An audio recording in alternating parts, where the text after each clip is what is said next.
Yena wababhizi nosisi wami omncane. Sure, okay. Yebo. Uthole kanjani? Ngithola ngaqala ngatshela omakhelwane ngibuye ukuthi hayi. Konke eyenzayo usisi wami nomuntu wami angangabakholwa. Usisi wami the other day ngakusasa washiya ifoni yakhe e-charging kanti ayina password. Mengena efonini yakhe ethombeni bengithi hayibo. Umuntu wami phela naye embhedeni, umbhede wathengwe yimina.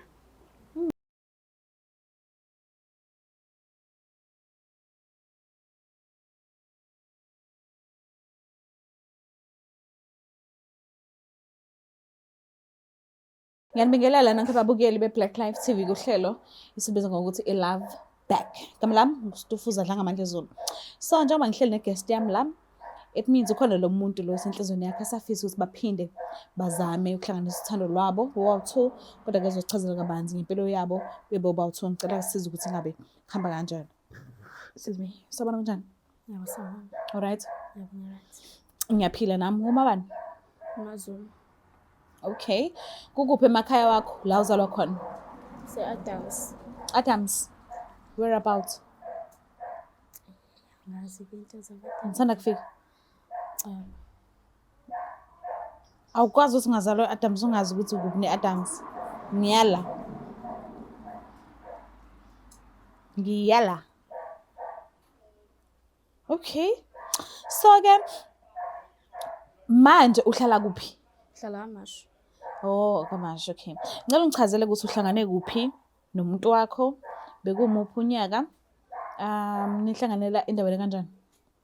Mina nomuntu wami ngihlanganele naye elo station. Station kaMashu. Yebo. Okay. Usebenza eSpa. Uhlala kaB.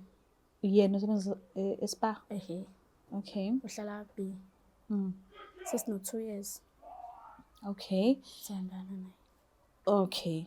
So beniphathane kanjani noba u2 kubudlelwane benu? Bese right. Yabo nje siheavy njengabantu abadala. Hey, uyajabulisa lo muntu uyasmile ne? So ukufice kade unawo umuntu wakho noma ufike kuwena ungenayo umuntu? Ngizothi ufike ekhona bengibambene naye but bese nendaba nje naye. Kwafika yena kwama. Yena wathini kuyena wathi ube single noma? Yeah, besingle. Ube single. Okay. So ekhaya lakho la uzalwa khona bayamazi? Yebo bayamazi. Yena la izolwa khona wena bakwazi? Ngifika phela kubo ebusuku. Bengakuboni. Okay. So mangase ukukhumbule nje kahle ngikubuyisele emuva. Iziphi izinto ezinhle othi lezi angisoze ngayikhohlwa angenzele zona umuntu wami nawe futhi omenzelile zona kubudlelwane benu? Ukuthi first day siqala ukubonana. Basuka emsebenzini wakhe eqeda kuphuma. Sahamba sayodla out. Okay. And nami mhlawumbe usuku engasoze alikhohlwa for mina engamenzela lona. Uthi nami ngamkhipha. Okay. Khona la usebenza khona? Mina cha. But kuyenzeka uthola imali ngaleyo ndlela usola ngayo. Okay. So ke naxatshaniswa yini eyadala ukuthi nize nifinyelele ekutheni niyahlukana? Angazi bengisafuna ukuzwa kuyena nami. Navele nahlukana nje ningaxabananga ningakhulumisananga ngalutho? Asixabananga nje. Ukuthi sikhulumisana vele nje wangiziba. So wena ukwazi umlandelisa ngama calls uzama uku-understand ukuthi yini kwenzekeni manje noma wenzeni mhlambe wanganaka yena yamphatha kabi leyo nto leyo? Mhlambe izinto abeziza kubakhelwane mhlambe bengizenza mina. Okay. Hlana zamphatha kabuhlungu. Oh, umuntu kanjani yena umuntu wakho? Umuntu uthanda abantu, uthanda nokuhleka, right nje. Wena ucishe ufane naye? Yeah, ngisho njalo. Ububbly. Okay, ngithe ngivele ngimlande ke. But ngesingawo ngokumazi kwakho. Mawubhekile uzovuma yini ukuthi nibukelane? Ngabe athanda ukuba nzima. Makuwukuthi yilento ebengiyicabanga ukuthi mhlampe wezwa iy'ndaba zami. Kanti wena ubuwenzani emphakathini? Ngicela ngihlebelake. Ngingakamlandi nje ngicela ukwazi ukuthi kanti wena ubuwenzani emphakathini? Ngiyothini khona usisi wakhe bengitshantshana naye futhi. Usisi? Yeah. Mana-ke kanti lo ozayo usisi kanti naye? Phela uyena wokuqala. Oh, okay, mina ngilindele insizwa. Ayi, kulungile-ke mekusisi. So, bontshana nosisi wakhe azalwa naye? Akazi. Kanjani ngoba phela uyazi phela ukuthi usisi wakhe. Ubufuna umphula inhliziyo? Wasuke wahamba yena. Wayohlala ekudeni? Hhayi ngabona usisi wakhe-ke.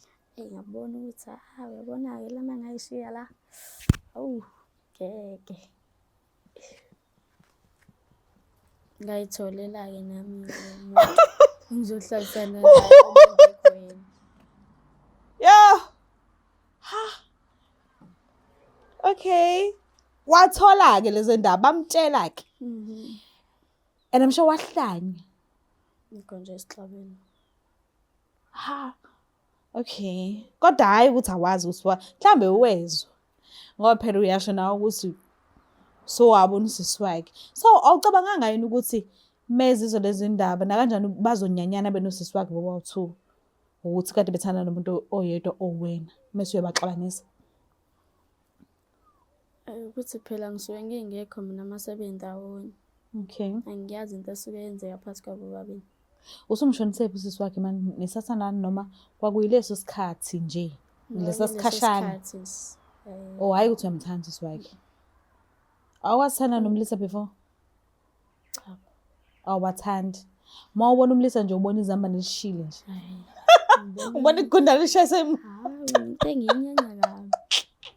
Okay. Okay, kulungile ithi ngivele ngimlande ke khona izokwazi ukuzikhulumisele ukhulume naye wena.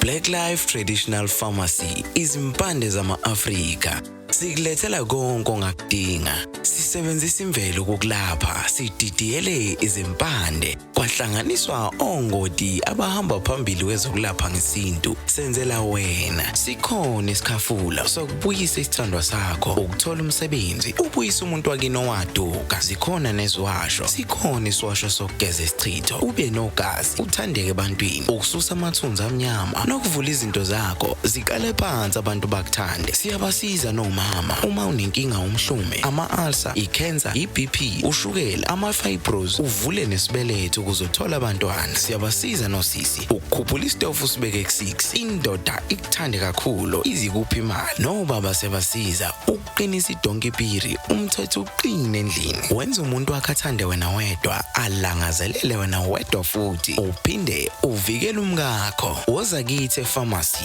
eBlack Life Traditional Pharmacy. Ipharmacy yethu i-141 KE Masinga Road, eDurban. Inamba yethu yocingo 062-219-7748. Sithinte njalo ukwazi nokuthola usizo nge-specialist nazo. Siphinde sinamukele futhi babukeli bayo iBlack Life TV kuhlelo esilibiza ngokuthi iLove Back. So-ke usisivumile sesijoyine and ngiyathemba ukuthi nakanjani ngenze ukuthi ucula iphinde sihlangane futhi kodwa-ke asike sizwe singabe kuzokwenzakalani. Sabona kanjani? Ngiyaphila sisi njalo. Ngiyaphila nami. Uma bani? Umajali. Oba noJali? Ongcolozi. Oh, ongcolozi. Ongcolozi akusubhengu? Uyena uBhengu. Ushongololo. Okay. Uyamazi yazi guest yami hlala naye? Yebo ngiyamazi. Umazela kuphi? Umuntu ebengihlekisana naye. What happened? Usisi bengihlekisana naye ugirl esazi 2 years back. Okay. Sajola kahle ngahamba ke ekhaya emakhaya. Kushona umalume wami. Ngathi sengibuye emakhaya okay, ngahamba i-week. Yena waba busy nosisi wami omncane. Sure, okay. Yebo. Uthole kanjani? Ngithola ngaqangatshela omakhelwane ngibuye ukuthi hayi. Konke yenza usisi wami nomuntu wami angakabakhona. Usisi wami the other day ngakusasa washiya ifoni yakhe e-charging kanti ayina password.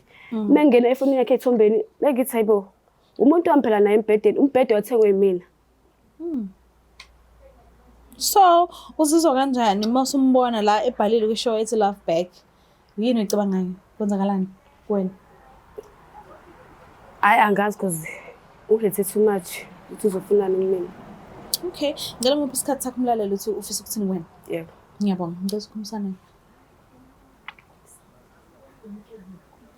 Ngicela ukuthi ukhulumisane naye. Ucabanga ngangaka? Awukholwa ukuthi nangu uyilo akekho ledweni akekho ku-TV uyilo ngicela ukuthi ukwazi ukukhulumisana naye kahle. Ngicela ukuthi uxolise. Xolisane. Uthi Ngiyazi ukuthi ngislime. ngenza iphutha. Iphutha liphi? Wazi kahle ukuthi usisi wami omncane. Ngokuhamba nje iweek wena, usubhizinisi sisi wami. After zonke lezi zinto engikwenzele zona. Njengoba ngisho nje ngicela uzoxolisa. Ngeke ngibone ukuthi ngazixolela. Ngibani? Because ngeke ukwazi ukushare mina nosisi wami endaweni yodwa ikhaya lodwa. Shuthi wenza thina ilimi. Kahle kahle mina isilime because noba uthi mhlawumbe kade neqala ninosisi wami mina bengazi. Wena wathi uhamba. Nami ngiyiphumela nje ngithi ngifuna ukuyitshela mhlawumbe ngenza isilimo ukuthi uyahamba uyababa kwakho. Ngidlule ngakini hawu ngizobona usisi wakho ngiyizeke. Naye waye esitolo futhi sihambisane naye sesitolo. Ngimbuze ngawe athi awukho ngicela sengithethe amanamba akhe sakhuluma kanjani. Ngithethe kanjani inamba kasesomwazi ukuthi ngitshela naye. Wena shuthi appreciate zonke lezi zinto engikwenzele zona. Shuthi kuningi usazokwenza bengabuyelana nawe. Awukho njalo mama. Awukho kanjalo. Uyakuzwa? Ngixolele. Ngeke ngikwazi ukuxolela because angazi uma engaxolela manje ukuthi ukuphi usazokwenza. Mhlawumbe usazophinda mhlawumbe ujele nosisi wami noma ujele nomngani wami angisazi. Sisi wakho ngimtshelile ukuthi sekuphelile phakathi kwami. Mina ngikhule kanjani? Ngakukhombisa ama-message efonini. Khuleka ngifuna ukukhomba. Kusasa mina ngicela ungiprovele ubize mina ubiza yena because usufuna usibelane. Hayi khenke. Ukhethe phakathi wami naye because mina ngisakuthanda nami.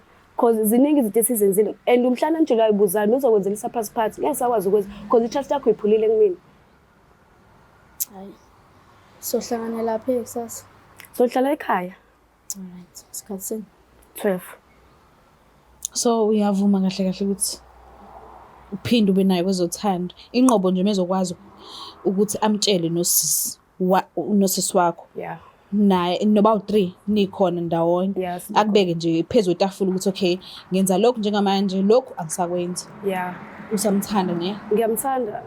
Okay, uzizwa kanjani ekuveza obala ukuthi usakuthanda uzokuxolela only if uyacacisa kusisi wakho ukuthi usunaye manje. Hayi lento ekhulumayo. Ngenza ukuthi kuphola kancane inhliziyo yami. Okay.